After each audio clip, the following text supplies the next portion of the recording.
ಇಂದು ನವರಾತ್ರಿಯ 5ನೇ ದಿನ. ದುರ್ಗಾಮಾತೆಯ ಮತ್ತೊಂದು ರೂಪವಾದ ಸ್ಕಂದಮಾತೆಯನ್ನು ನಾವು ಇಂದು ಪೂಜಿಸುತ್ತೇವೆ.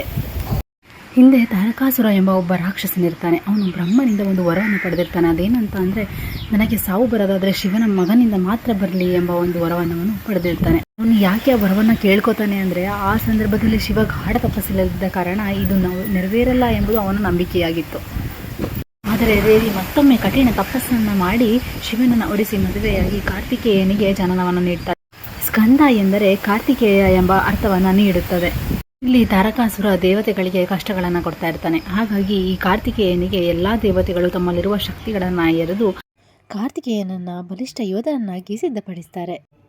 ಕಾರ್ತಿಕೇಯನು ದೇವಸೇನಾ ಸಮೇತನಾಗಿ ಬಂದು ತಾರಕಾಸುರನನ್ನು ವಧೆ ಮಾಡ್ತಾನೆ. ಲೋಕ ಕಲ್ಯಾಣಕ್ಕಾಗಿ ಸ್ಕಂದನನ್ನು ಅರ್ಪಿಸಿದಂತಹ ತಾಯಿಗೆ ಸ್ಕಂದಮಾತೆ ಎಂಬ ಹೆಸರು ಬರುತ್ತದೆ.